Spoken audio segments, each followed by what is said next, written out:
있습니다. 디모데후서 1장 8절입니다. 디모데후서 1장 8절입니다.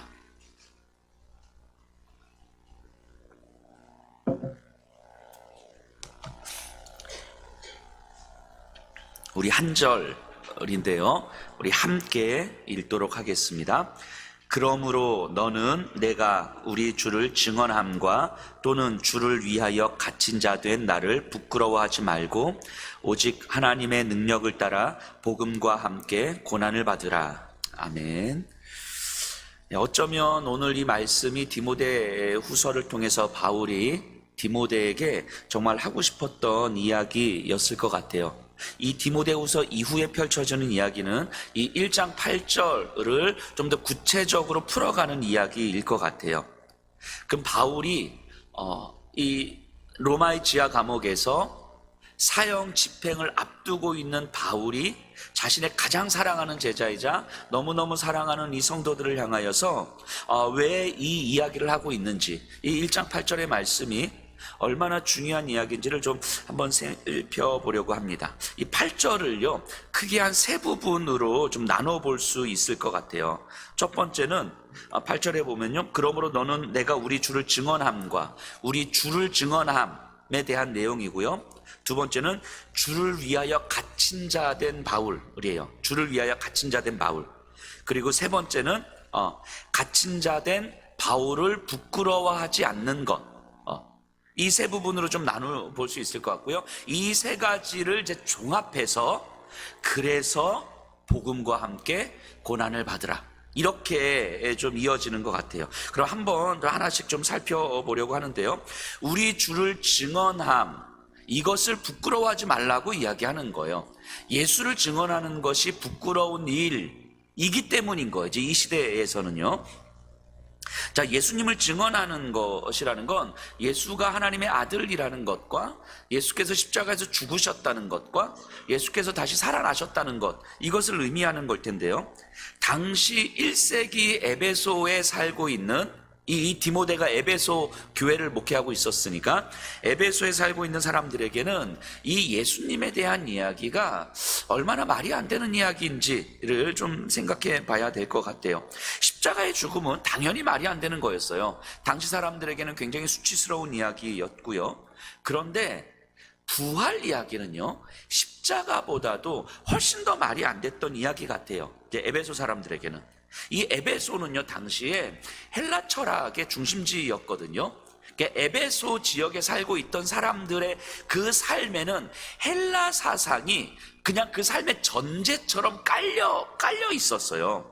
헬라 철학의 가장 기본은 뭐냐면 영과 육의 이원론적 사고거든요. 그러니까 영은 선한 거고 육은 악한 거예요. 그러니까 물질 세계라고 하는 것은, 그러니까 눈에 보이는 감각적인 세상은 보이지 않는 그 이데아라고 하는 이데아 세상에 이 모상 같은 거죠.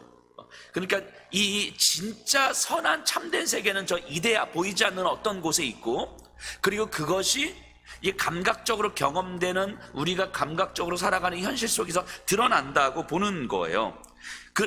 그렇게 보면 인간이라는 존재는요, 이 육체라는 물질 안에 가두어져 있는, 육체라는 감옥 안에 영혼이 살고 있는 형태인 거예요. 인간은 이렇게 생각하면 인간의 죽음이라고 하는 것은 이 감옥으로부터 우리의 영혼이 해방되는 거잖아요. 그러니까 이 죽음이라고 하는 것은 굉장히 좋은 거죠. 그러니까 영혼의 해방을 이야기하는 거니까. 그럼 부활이라는 건 무슨 의미입니까? 이 육체와 영혼이 다시 재결합하는 거잖아요. 부활이라고 하는 것, 헬라 사람들이 보기에는 기껏해서 영혼이 해방이 됐는데 다시 부활함으로 말미암아 이 영혼이 육체와 재결합하는 거예요. 그러니까 이 영혼을 가두고 있는 이 육체 안으로 다시 들어오는 거죠. 이 부활이라고 하는 개념 자체가. 그러니까 헬라 사람들이 들을 때에 이게 얼마나 어처구니 없는 일로 들렸겠습니까? 아니, 왜 저런 짓을 하지? 뭐 이런 생각인 거예요. 왜 기껏 해방된 영혼이 다시 육체라는 감옥 안으로 다시 들어오는 것, 그거를 진리라고 이야기하는 거지? 왜 그거를 우리를 구원하는 일이라고 이야기하는 거지? 그건 다시 저주받는 일 아닌가? 헬라 사람들은 이런 방식으로 생각을 하는 거예요. 에베소 사람들이요. 이런 에베소 도시에서, 이런 에베소 사람들에게 바울은요, 부활을 가르쳤고, 부활을 믿게 된 사람들과 교회를 세운 거예요. 그러니까 에베소 이 지역에서 에베소 교회가 얼마나 사람들에게 말도 안 되는 대접을 받았을지, 말도 안 되는 수치와 부끄러움을 당했을지 생각해 볼 수 있는 거죠. 근데 이제 바울에 비해서 이 디모데는 이제 몸도 약하고 마음도 좀 소심하고 막 이랬던 사람 같아요. 그러니까 이 디모데에게 부활의 진리를 선포한다는 것 자체가 에베소 사람들에게, 이게 디모데 같은 사람에게는 굉장히 힘든 일이었지 않았을까 싶은 거예요. 그래서 바울은 디모데에게 당부를 하는 거예요. 디모데야, 너는 내가 전했던 이 죽음과 부활의 예수님을 전하는 것에 대해서 부끄러워하지 말아라. 예수님의 부활을 모든 에베소 사람들이 듣는 데서 부끄러움 없이 전해라. 지금 이렇게 이야기를 하고 있는 거예요. 그러면서 복음과 함께 고난을 받아라, 이렇게 이야기하는 거죠. 에베소 사람들이 들을 때는 결코 상식적으로 말이 안 되는 이야기, 믿을 수 없는 이야기를 지금 디모데는 전해야 되는 거죠. 그런데 이 당시 에베소 사람들에게 부활의 이야기가 갖는 의미를 생각해 볼 때 오늘날도 마찬가지 아닐까 하는 생각을 해요. 우리는 기독교를, 복음을 이야기할 때, 이 21세기 대한민국 사회에서 복음과 기독교를 이야기할 때 어쩌면 이 시대 사람들이 이해할 수 있을 만한 방식으로 설명하려고 하는 경우들이 많은 것 같아요. 사람들이 받아들일 수 있는 방식으로. 그래서 할 수 있는 이야기가 예수 믿으면 좋은 게 뭔지, 이거를 이제 계속 설명하려고 하는 경우들이 좀 있는 것 같아요. 예수 믿으면 이게 좋고 저게 좋고, 교회 나오면 이게 좋고 저게 좋고, 뭐 등등등. 근데 그런 이야기들, 예수 믿으면 교회 나오면 좋은 것들의 이야기들을 보면 결국 그냥 이 땅에서 그래도 뭔가 좀 잘 사는 이야기들이 거의 대부분이겠죠. 그러니까 이 시대 사람들에게 뭔가 설득력이 있을 것 같은, 그래서 교회를 나오면 되게 좋을 것 같은, 우리 자녀들에게도 되게 좋을 것 같고, 이렇게 여러 가지로 되게 좋을 것 같은. 근데 여러분들 정말 잘 생각해 보세요. 교회는요, 이 목회자들이겠죠. 목회자들도, 교회는요, 이 땅에서 잘 사는 것을 약속하면 안 되는 곳이에요. 이걸 이해를 하셔야 돼요. 잘 살지 말아라, 이걸 얘기하는 게 아니고 잘 사는 것을 약속하면 안 되는 곳이죠. 예를 들면 우리 자녀가 아파, 우리 남편이 아파, 내가 몸이 안 좋아. 새벽에 기도하고 정말 하나님의 은혜를 충분하게 받으면 다 나을 겁니다 라는 걸 약속하면 안 되는 곳이에요. 교회는요. 물론 고쳐달라고 기도할 수 있죠. 얼마든지 기도해야죠, 당연히. 하지만 우리의 역할은 딱 거기까지죠. 기도하는 것까지죠. 고쳐주시는지 아닌지는 하나님의 영역이잖아요.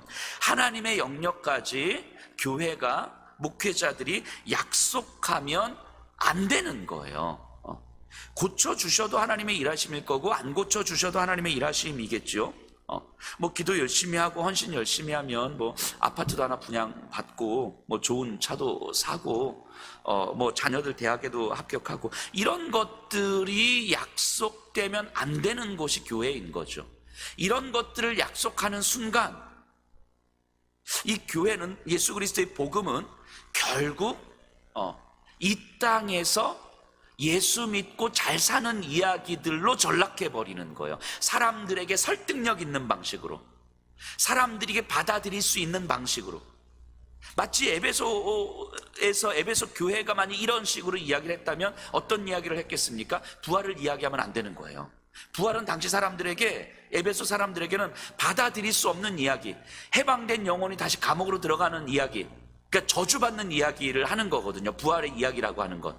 그 시대 사람들이 받아들일 만한 방식으로 이야기하면 부활을 이야기하면 안 되는 거였어요. 그런데 바울은 부활을 이야기하는 것에 대해서 부끄러워하지 말라라고 이야기를 하는 거죠. 그럼 교회는 그런 현실적 조건들이 아니어도, 사람들이 받아들이고 이해할 만하지 않아도, 그럼에도 불구하고 충분히 풍성한 삶을 살 수 있다고 약속해야 되는 거잖아요. 진리로 부요해질 수 있다는 약속을 해야 되는 거잖아요. 많은 소유가 풍성함이라고 생각하는 세상에서 진리가 풍성함이라고, 변하지 않는 신실한 하나님의 사랑이 우리의 풍성함이라고 약속하는 곳이 교회여야 되는 거잖아요. 그래서 우리의 관심은 진리에 있어야 되는 거죠. 진리에 관심을 가지면 그래서 어떻게 될 것인가가 아니고 진리 자체에 관심이 있어야 되는 거예요. 그러니까 우리가 돈을 바라볼 때에도 진리에 근거해서 돈을 바라볼 수 있어야 될 것이고요, 직장을 바라볼 때에도 진리에 근거해서 바라볼 수 있어야 될 것이고요, 가정과 자녀를 바라볼 때도 내 마음과 감정과 자존심 이런 것들을 바라볼 때에도 진리에 근거해서 바라볼 수 있어야 되는 거죠. 그것을 가르치고 그것을 경험할 수 있는 곳이 교회여야 되는 거예요. 그래서 세상에서 교회와 성도들은요, 쉽지 않은 삶을 살 수밖에 없는 거예요. 하나님의 은혜는, 바울이 말하는 하나님의 은혜는 결국 우리로 하여금 이 세상에서 쉽지 않은 삶을 살게 만드는 거예요. 세상이 받아들일 수 없는 진리가 우리의 삶의 기준이 되는 삶을 이야기하기 때문인 거죠. 그래서 이야기하는 거예요. 복음과 함께 고난을 받으라. 지금 바울을 보세요. 바울의 지금 처지가 어떻습니까? 지하 감옥에 있고요, 사형 집행을 앞두고 있는 바울이 지금 이 이야기를 하는 거예요. 야, 나만 죽을 수 없다, 너도 죽자, 이런 마음이 아닐 거잖아요. 바울이 정말 가장 사랑하는 제자에게, 가장 사랑하는 성도들에게 지금 내가 왜 이 로마의 지하 감옥에 있는지, 사형 판결 집행을 앞두고 있음에도 불구하고 내가 왜 이런 이야기를 할 수밖에 없는지를 들으라는 거죠. 이 초라한 현실에서 진리의 부요함을 바울 자신이 경험하고 있는 거예요. 내 초라한 현실이 내 인생을 결정할 수 없다는 것, 그래서 내 초라한 현실이 이 세상 앞에 부끄럽지 않다는 것을 바울은 이야기해주고 있는 거지요. 그래서 바울이 두 번째로 이야기하는 거예요. 나는 주를 위하여 갇힌 자다. 지금 바울이 로마의 감옥에 있는데 바울 시대의 황제가 누구냐면 네로거든요. 네로 황제. 그럼 이 바울을 로마의 감옥에 가둔 권력은 로마 황제의 권력이잖아요. 당시 네로 황제가 그리스도인들을 박해했던 이 내용들, 어떤 그 당시 역사적 상황의 글들을 보면 그냥 이걸 즐겼던 것 같아요. 네로 황제는 그리스도인들을 박해하는 것을 넘어서 그리스도인들이 고통당하는 것을 즐기는 거예요. 어떻게 하면 그리스도인들을 더 끔찍하게 고통당하는 모습을 보면서 즐길 수 있을 것인지를 이렇게 막 봤던 것 같아요. 그 글들을 보면 정말 끔찍한 내용들이 많이 나와요. 그냥 이루 말할 수 없는 근데 그 네로가 지금 바울을 잡아온 거거든요. 그런데 바울은 이렇게 이야기하는 거야. 주를 위하여 갇힌 자, 이거를 좀 정확하게 그냥 표현하면 주에 갇힌 자, 주께서 나를 가두었다라고 이야기하는 거예요. 그러니까 나를 이 감옥에 놓아둔 권력은 네로 황제가 아니라 예수 그리스도다라고 바울은 이야기하고 있는 거예요. 바울이 감옥에 갇히기를 원하지 않았습니다. 그냥 고난받기를 원하는 게 아니에요. 하지만 내가 지금 감옥에 있다면 이거는 주께서 나를 지금 여기에 놓아두셨다라고 고백하고 있는 거예요. 나는 힘이 없어서 잡혀온 것도 아니고 재수 없어서 운이 나빠서 걸려서 잡혀온 것도 아니라 예수께서 나를 여기에 놓으셨다는 거예요. 내가 감옥에 갇혀 있는 것은 예수께서 나를 감옥에 갇히게 하셨기 때문인 거죠. 이게 주를 위하여 갇힌 자라고 이야기하는 거예요. 저희가 이렇게 북한 사역을 하잖아요. 저희가 하는 북한 사역이 이렇게 북한의 그 지하교회 지도자들을 세우는 일이거든요. 세워서 이렇게 다시 들여보내는 거죠. 다음 주부터 제가 한 주간 성경을 가르치러 가는 이유가 바로 거기에 있는 거죠. 근데 몇 년 전에 그 땅으로 이렇게 사람들을 이렇게 보내드리는데 몇 년 전에 한 분이 잡혔어요. 거기서, 그 땅에서.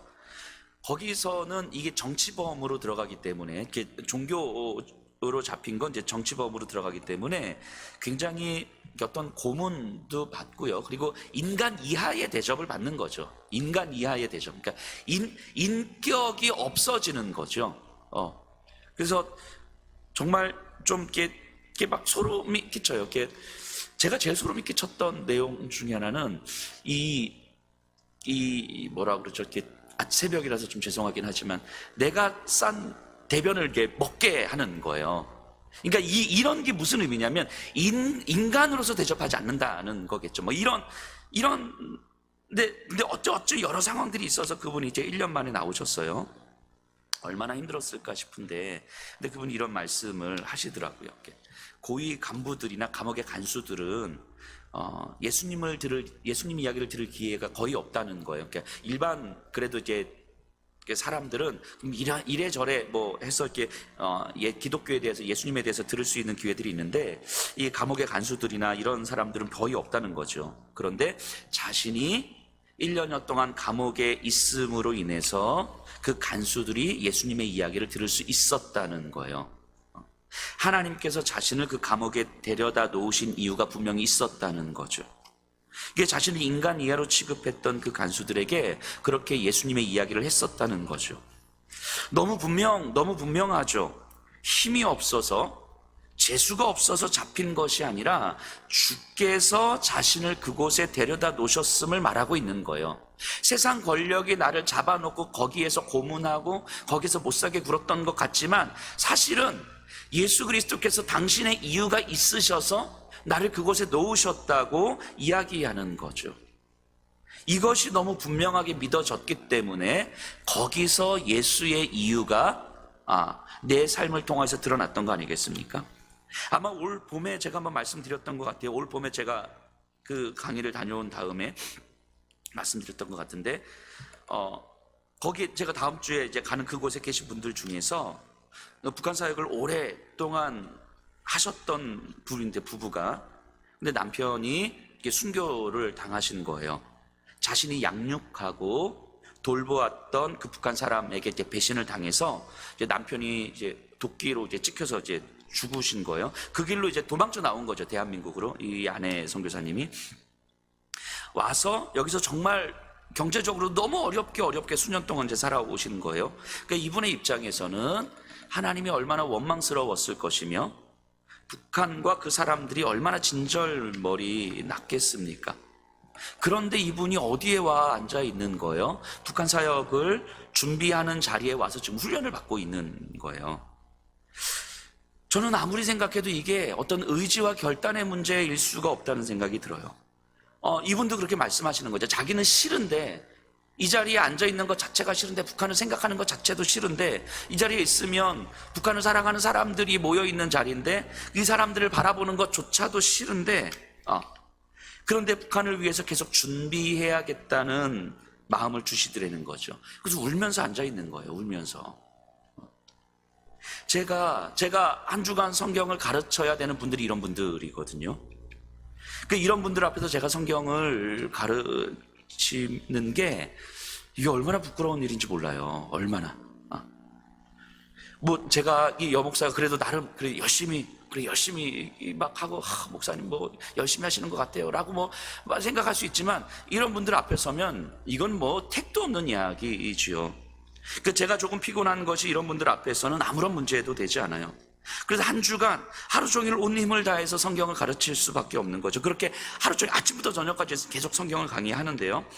성경을 강의하고 숙소로 딱 들어오면 정말 제 안에서 손가락 하나 움직일 힘 없을 정도로 막 진이 쭉 빠져요. 그렇게 한 주를 쭉 보내고 오면 진짜 온몸에 진이 쭉 빠져요. 그런데 분명한 건 제 영혼은 너무 행복한 거죠. 너무 행복한 거죠. 내 영적인 거품이 다 빠지는 것 같은 거죠. 그저 내 안에 예수 그리스도의 진리 하나 딱 남는 것 같은 그런 이 영적인 행복함이 느껴져요. 저는 그 자리가 그 분들을, 또 저를 예수께서 데려다 놓으신 자리 아니겠습니까? 힘없는 사람들이 모여있는 곳이 아니에요. 세상에서 뭐 가진 것 없는 사람들이 그냥 모여 있는 곳이 아니라 예수님께서 당신의 이유가 있으셔서 우리를 그 자리에 데려다 놓으셨고, 이분들을 또 향후에 하나님께서 하나님이 원하신 뜻에 따라서 그 자리들로 계속 데려다 놓으실 거예요. 분명히 세상이 볼 때는 굉장히 초라한 자리 같고 위험한 자리 같고 힘겨운 자리 같고 그냥 죽음의 자리 같은데, 하나님은 분명히 거기다 데려다 놓으실 거예요. 이분들도 그걸 믿으실 거예요. 아, 이거는 내가 힘이 없어서 여기에 있는 것이 아니라 주께서 나를 데려다 놓으신 자리라는 거죠. 이게 주를 위하여 갇힌 자, 바울이 자신을 이렇게 이야기하는 거죠. 어쩌면 저와 여러분들이 있는 지금 그 자리, 때로는 내 마음이 상할 수 있고요, 힘겨울 수 있고요, 누군가 때문에 내 감정이 상하고 자존심이 상하고 때로는 손해를 보고 억울한 일이 있을 수도 있는데, 여러분들이 있는 그 자리, 그 상황이 어쩌면 예수님께서 여러분들을 그 자리에 데려다 놓으셨을 거예요. 예수님의 이유가 있으셔서, 나는 이 자리만 아니면 될 것 같은데, 이 사람만 아니면 될 것 같은데, 이 상황만 아니면 될 것 같은데, 어쩌면 예수님은 그 상황에, 그 자리로 데려다 놓으셨을 거예요. 그래서 그 자리를, 그 상황을, 이 사람들을 부끄러워하거나 회피하거나 그러지 않아도 되는 거죠. 그래서 바울은 이렇게 이야기하는 거예요. 갇힌 자 된 나를 부끄러워하지 말라고 이야기하는 거예요. 바울이 갇혔을 때요, 바울 주변의 사람들은 누가 한 명을 제외하고 누가 한 명을 제외하고 다 떠났습니다. 그리고 이제까지 바울의 인생에서 이런 경험을 숱하게 많이 했어요. 같이 체포당할까봐, 같이 박해당할까봐, 같이 욕먹을까봐 바울을 가까이 하지 않았습니다. 실제로 바울 주변에 사람들이, 남아있는 사람들이 별로 없었죠. 지금 이 로마 감옥에 있을 때에도 바울 옆에 딱 한 사람 말고는 다 도망갔잖아요. 근데 바울이 디모데에게 이야기하는 거예요. 갇힌 자 된 나를 부끄러워하지 말아라. 어쩌면 이 바울의 말은요, 이 타락한 인간의 본성에 그 정곡을 찌르는 말 아닐까 싶은 생각이 들어요. 이게 저를 봐도 그럴 것 같거든요. 우리가 아무리 누군가를 사랑해도 결국 자기 자신을 더 사랑하더라고요. 아무리 사랑해도 내 자신을 더 사랑하게 되는 거예요. 아무리 좋은 뜻이고 아무리 좋은 일이어도 내 감정 하나 상하면 아무 의미 없어요, 그냥. 교회에도 그렇지 않습니까? 아무리 교회가 복음적이고 아무리 교회가 건강하고 막 그래도 내 감정 상하고 내 자존심 하나 상하면 아무 의미 없어요, 그냥 나하고 안 맞아. 나하고 안 맞는 교회가 돼버리는 거죠. 이게 바울이 말하는 바 아니겠습니까? 우리는 우리 자신을 보호하기 위해서 가장 많은 힘을 쓰는 거예요. 내 자신이 보호될 수 있을 때 우리는 뭐 복음도 이야기하고 진리도 이야기하고 건강함도 이야기하고 좋은 뜻, 좋은 일도 이야기하는데, 내 자신을 보호할 수 없는 상황이 딱 여겨지게 되면 이제 그런 거 아무 의미 없어지는 거죠. 바울 주변에 있던 사람들도 그런 거 아니었겠습니까? 바울과 함께 하면서 정말 그리스도의 복음을 이야기하고 진리를 이야기하고 함께 이 길을 걸어가자고 이야기하는데, 바울이 딱 잡히자 그 내 자신을 보호할 수 없는 상황이 돼버리니까 다 도망가는 거잖아요. 디모데에게 바울은 이야기하는 거예요. 너 자신을 보호하기 위해서 진리를 떠나지 말라고 이야기를 하는 거예요. 내가 복음으로 인해서 예수 그리스도로 말미암아 주께서 갇히게 한 이 감옥에 있다는 것을, 예수께서 나를 이곳에 놓으셨다는 것을 디모데, 네가 믿는다면 디모데야, 나와 함께 이 길 가자 라고 이야기하는 거예요. 나와 함께 이 길 가자. 너 자신을 지키지 못할 수 있어. 나와 함께 감옥에 갇히는 길 가자. 나와 함께 수치를 당하는 길 가자. 나와 함께 억울한 일 당하는 길 가자. 너 자존심 상할 수 있어. 나와 함께 이 길 가자 라고 이야기하는 거예요. 그래서 말하는 거죠. 복음과 함께 고난을 받으라. 내 감정 상하는 일, 내 자존심 상하는 일, 손해를 보는 일, 억울한 일, 이 상황에 나를 놓아두신 예수님을 믿는다면, 예수님의 이유가 있음이 믿어진다면 이 고난 받으라는 거예요. 이 고난을. 감옥에 있는 바울이, 사형 집행을 앞둔 바울이 지금 디모데에게 이 이야기를 하고 있는 거죠. 바울이 마지막 죽음을 앞두고 있는 바울이 디모데에게 진짜 일부러 너 한번 고생 좀 해봐라 이러려고 이런 이야기를 하는 게 아닐 거잖아요. 누구보다도 바울은 이 사실을 알고 있는 거예요. 우리에게 영원한 선물로 허락된 은혜는 이 세상에서 고난을 부릅니다. 이거 좀 더 정확하게 말하면요, 고난을 부르는 은혜는요, 우리에게 허락된 영원한 선물이라는 거예요. 영원한 선물. 죽음을 앞둔 바울은 누구보다도 이 사실을 선명하게 알았어요. 그렇기 때문에 바울은 이 땅에서 잘 사는 것을 결코 약속할 수가 없는 거예요. 이 땅에서 조금 더 편안하고 이 땅에서 너를 지킬 수 있다고 이야기하는 것을 결코 이야기할 수가 없는 거예요. 하나님께서 주시는 그 영원한 선물인 은혜는 이 세상에서 분명히 고난을 부른다는 사실을 알기 때문인 거예요. 그래서 그의 마지막 편지에서 강조하고 있는 거죠. 복음과 함께 고난을 받으라. 이 비밀스러운 진리가 정말 우리에게 깨달아졌으면 좋겠어요. 나 보호하겠다고, 내 감정, 내 마음 하나 지키겠다고, 내 억울함 하나 지키겠다고, 그것이 기준이 되어서 내 모든 에너지를 쏟아내는 삶을 살아가는 것이 아니라 내가 나를 지키지 못하는 그 삶을, 내 자존심 하나 지키지 못하는 그 삶을, 내 마음, 내 감정 하나 지키지 못하는 그 삶을, 내 손에 내 억울함 하나 지키지 못하는 그 삶을 가자는 거예요. 우리에게 허락된 영원한 선물인 이 은혜는 우리를 그렇게 살게 한다는 거죠. 이게 바울이 자기 마지막 유언과도 같은 말씀에서 우리에게 주시는 이야기 아닙니까? 이 비밀스러운 진리가 저와 여러분들에게 깨달아졌으면 좋겠습니다. 우리 함께 기도했습니다.